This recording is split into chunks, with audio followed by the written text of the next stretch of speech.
ल है गाइज, आज चाहिँ युके को पार्क दर्शक सामु म देखाउन गइरहेको छु।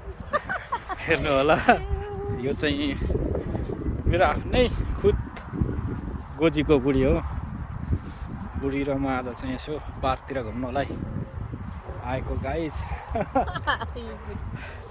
हेर्नु होला, घाम पनि यस्तो मजाले लाग्छ। गाइजहरू, रुख पनि यस्तो दामी छ। यस्तो राम्रो गोडमेल छ कि भनेर भन्न सकिँदैन गाइज। यहाँ हेर्नु होला गाइज, बच्चा खेल्ने ठाउँ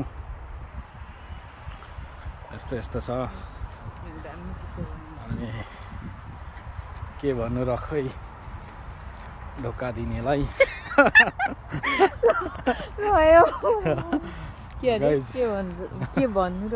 अब यस्तो यस्तो ठाउँहरू सायद अरू ठाउँ देख्न पाइँदैन हजुर गाइज।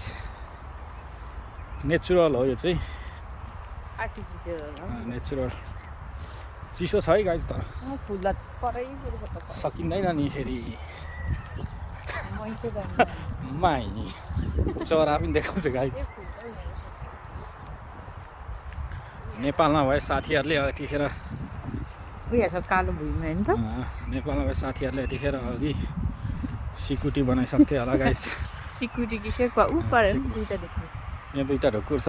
यतिखेर हाम्रो गाउँको अनिलले भेटाएको अघि सेक्वा बनाइसक्थ्यो गाइज।